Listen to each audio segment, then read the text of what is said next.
I know the Bible is one of the most important and influential books of all time, but what is it exactly? Yeah, some people talk about the Bible like it's a big rule book that fell out of heaven. Other people use the Bible like a textbook written to answer all of our questions about God, or like a big collection of inspirational one-liners. Here's the thing.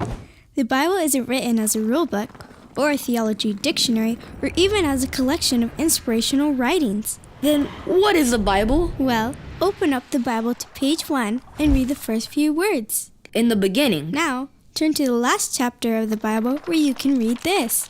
And they reigned forever and ever. Okay, so the Bible is telling a story from beginning to end. Yes, it's an epic narrative about how God has made humans his partners to take care of the amazing world he created. It's about how we ruined that partnership by rebelling against God, and now he is restoring us and our world through Jesus. So an awesome story, but there's a lot going on. Inside the Bible are a bunch of different books with their own stories and characters. Here's what's so amazing. Every book has been designed to be a part of and enrich the overall storyline. And knowing how to read the Bible helps us not to get lost. There are also important themes repeated throughout the entire biblical story. A big theme in the Bible are the covenants or promises that God makes with people. And the hope for a human hero who will defeat evil. Every theme comes alive in the story of Jesus. There are also a lot of strange words in the Bible. Words I don't really know. When we take the time to understand those strange words, we discover ideas that help us understand the overall story of the Bible. Reading the Bible takes work. It's not a book that just gives you all the answers right away. The Bible takes you on a journey. I love journeys. The Bible is a work of literary genius, and the more we read and study God's Word, the more it changes the way we live and how we think about everything. The Bible is a one-of-a-kind book that will challenge you and change you and takes you on an epic journey.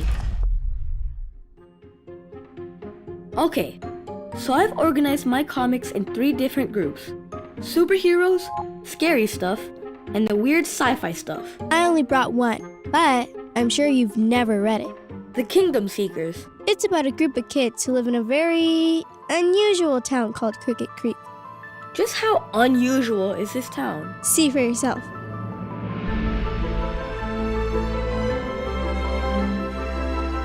Cricket Creek is a quiet little town. There's a gazebo and a post office and a burger stand that serves homemade root beer. If you stay long enough, you will discover an old submarine hatch in the forest behind the town. Open the hatch and you will find a ladder that leads deep underground into a secret bunker. Welcome to Cricket Creek, home of the Kingdom Seekers.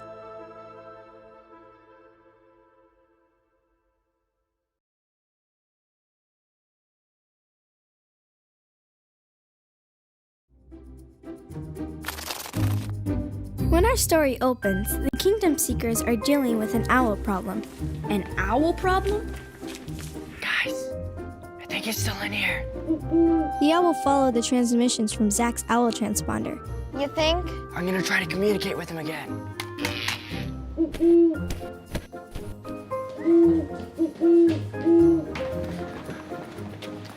Guys, let's be honest. This owl's totally outplaying us here.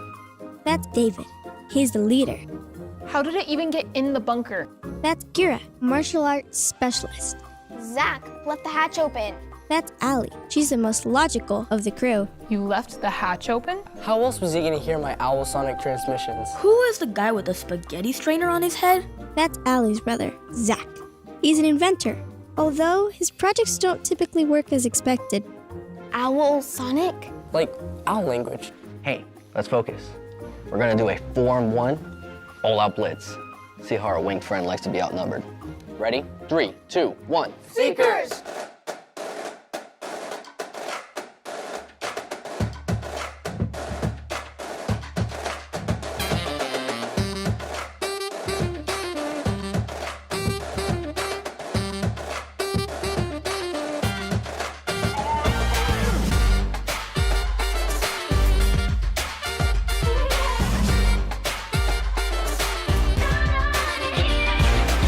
What exactly did they plan to do once they caught the owl? You know, I'm not really sure. So they didn't catch him? You could say that. I got it. Go for David?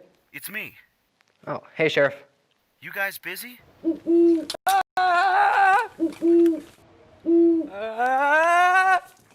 Nah, Good. I got something I think you should see. we'll be right up. Who's that? Sheriff Locke, he needs us to see something. Allie, you stay here with your brother. What? I don't want to stay here with my annoying big brother. Well, if we leave him down here, he's gonna destroy the whole place. Zach or the owl?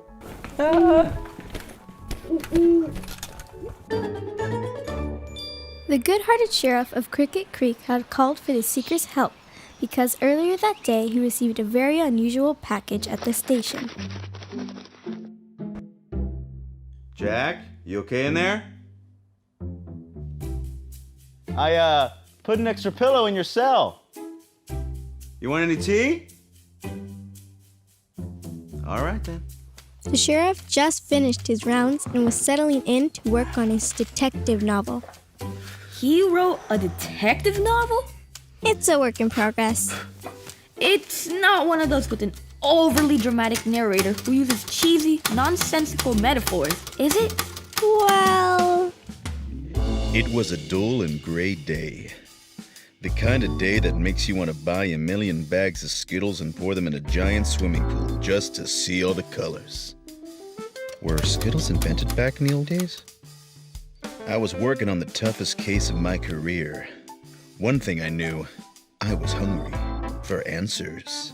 And a giant turkey club with mayo, mustard, and extra pickled anchovies. I was thinking of inviting Miss Maggie down at the old theater out for lunch.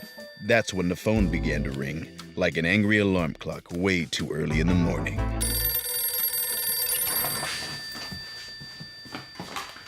Detective Lake, Sheriff Lake, Sheriff Locke here. Oh, hi, Marcy. You know, I'm just at the station. Of course, you know I'm here. You called me. Yeah, anywho, I'm not working on my classically dramatic mystery novel based on a young, handsome detective battling life, love, and the case that got away. Yeah. I did get them. Yeah, I did. Yes, I did get your flyer. It's right here, holding right onto it. Yeah, I'm gonna put them wherever I go. the sheriff's friend, Marcy, is running a Save the Cricket Creek Theater fundraiser. What are they trying to save it from? Someone is trying to have it torn down. They're trying to raise enough money to buy back the deed. Otherwise, No more theater. You know what? I bet you're gonna raise so much money, you'll build 2 times the theaters. You're gonna build that theater 2 times over. You know? Yeah, it'll be great for the community. Uh-huh. Okay. Right, okay. Bye, Maggie. Marcy, Maggie's not in my mystery novel. You know what? It's not important. Okay, bye, Marcy. Okay. Oh, okay, yeah.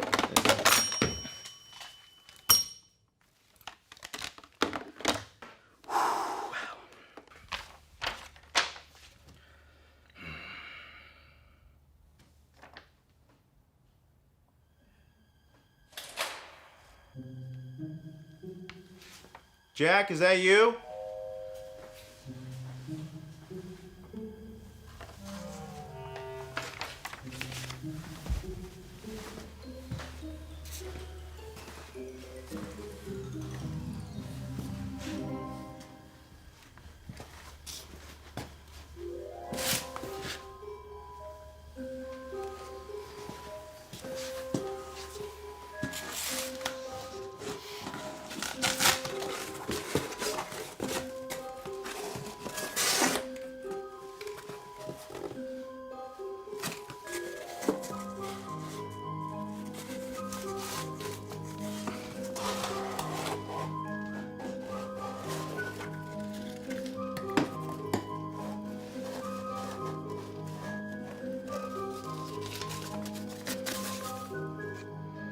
There's a reason to smile and not to frown when the whole world turns upside down. For your next clue, go to the street named after the one with beautiful feet.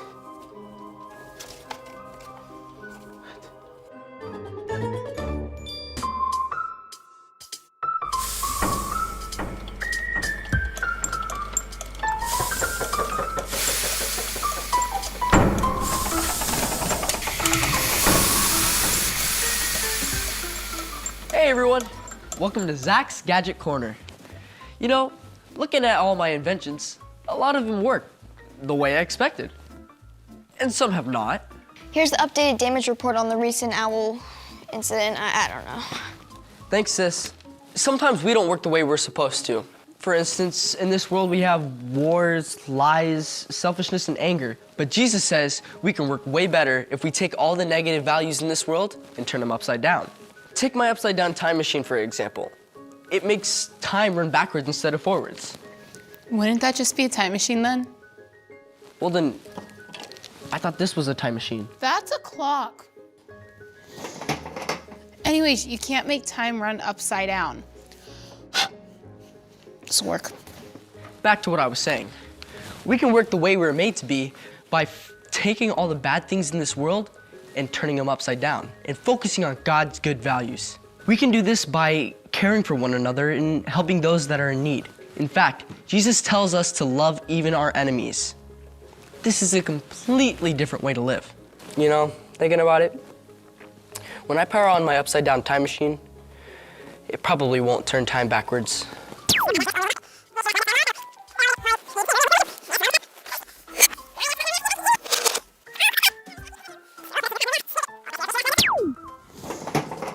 Anyways, you can't make time run upside down. Is it just me or did that seem like it just happened?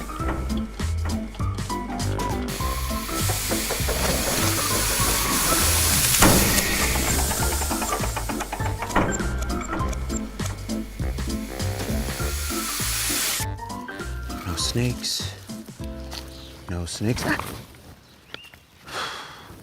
No snakes. No snakes. No snakes. No snakes.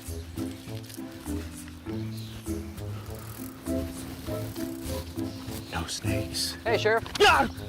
Oh, David, Kira, I thought you guys were snakes. You don't think there are any out here, do you? Snakes in the forest. No. What do you want to show us? I was at the station and I heard something. Walked out of my office, found this box of sand. Sand? In the sand was an egg. An egg? In the egg was this riddle. There's a reason to smile and not to frown when the whole world turns upside down. For your next clue, go to the street named after the beautiful feet. I'm gonna send this to Allie and Zach for analysis. Oh, what's that?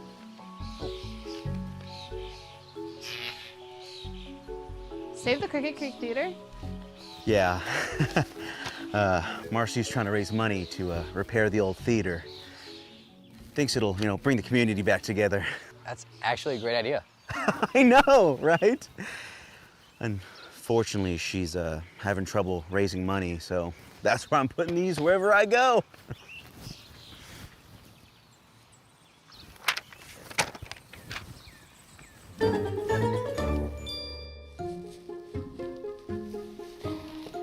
So, how's the owl thing going? It's going good, yeah. It's going great. It was not going well. What are you working on, sis? Oh, just a riddle for a case Sheriff Locke is working on. There's a reason to smile and not to frown when the whole kingdom turns upside down. No offense, big bro, but stick to your mechanical. Wait, what did you say?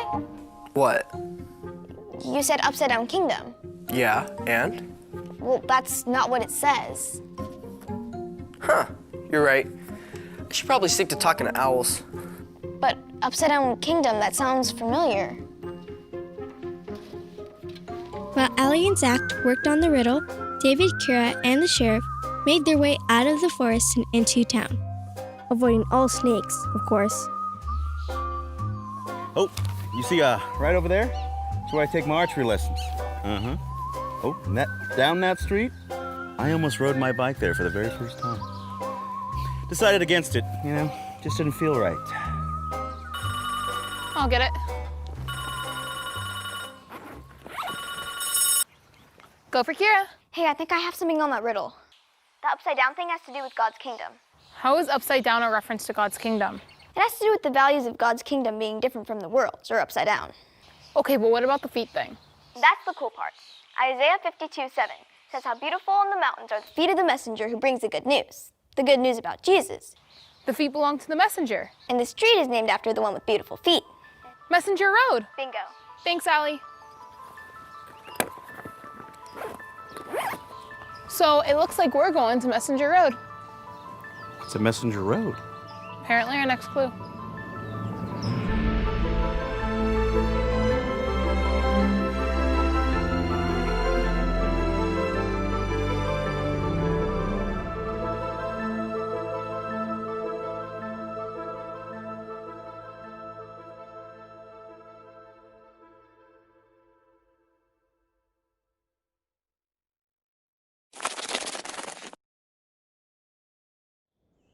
There's this really interesting poem in the book of Isaiah that talks about beautiful feet.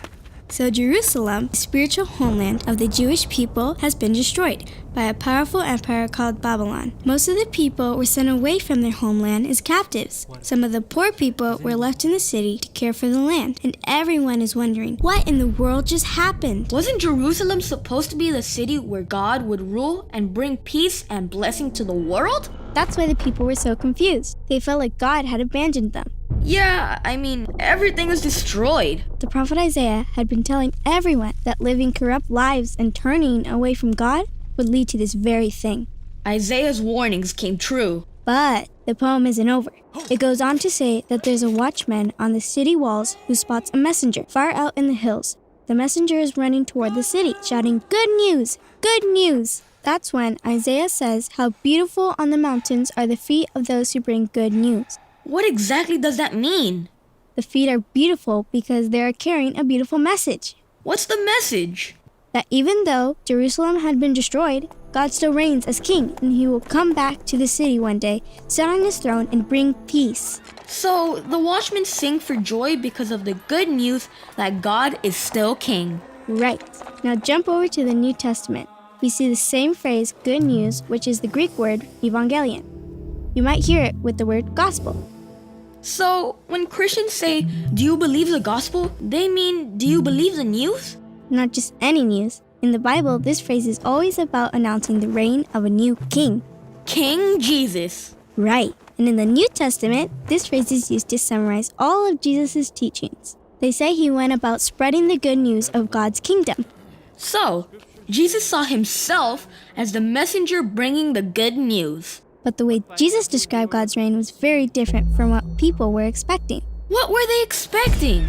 When you think of the successful kingdom, what do you think of? Strength, power, a kingdom that can destroy its enemies. But Jesus said the greatest in God's kingdom was the weakest. The greatest is the weakest? That doesn't make sense. It does when you understand what God values. Jesus said the greatest is the one who loves and serves the poor. That living under God's rule means loving your enemies, forgiving them, and seeking peace. Which is really different from the ways we act sometimes. God's kingdom is an upside-down kingdom because it operates by a completely different set of values. Upside-down kingdom. I like that. There's this really interesting story about a Roman officer who begs Jesus to heal someone in his house. He even bows down and calls Jesus his Lord. A powerful Roman officer bowing to Jesus. And here's what's interesting. Jesus acknowledges what this man recognized, something that no one else did. That not only was Jesus announcing God's kingdom, he was the king. Jesus appointed 12 disciples, which are an image of Israel's 12 tribes. Jesus went around healing people and forgiving them of their sins. And the religious leaders of Israel were so upset by everything Jesus was doing that they decided to stop him by having him killed. And here's the thing, Jesus let them. Hold on, he let them? I mean, that's a weird thing to do if you're trying to become king. For Jesus, this is what had to happen. Jesus saw the sin of his people, Israel, as just one small part of the big human problem. That all of mankind had rebelled against God and caused devastation over our whole world. So how is God going to bring his reign over this kind of corrupt world? By a tragic act of sacrificial love for his enemies. Jesus' death on the cross. Which is why the Gospels describe Jesus' death as his way of becoming the true king of the Jews. He gets a crown, a robe. He's lifted up, not onto a throne, but onto a cross. How beautiful on the mountains are the feet of those who bring good news. And the good news now is that Jesus has defeated death. He is alive and he is the true king. He conquered our sin through his life, his death, and his love. Jesus sends out his followers to keep announcing the good news of the upside-down kingdom. And to invite everyone to accept Jesus as their king. The true king who defeated death with his love. So when people talk about believing the gospel, they mean the good news that Jesus is king. That's right. And the reason this is good news is because Jesus is such a good, loving, and just king. And he invites everyone to be part of his upside-down kingdom by following God's ways. We call it the upside-down kingdom because God's values are completely different from the world's. Right, like when Jesus says, love others, even your enemies. Jesus said the greatest in his kingdom is not the one with the most power, money, popularity. He said the greatest is the one who acts like a servant, the one who loves and helps others in need. This is a completely different way to live. Being committed to Jesus means learning from him and actually doing what he teaches. When we follow Jesus, we are acting as true citizens for God's kingdom.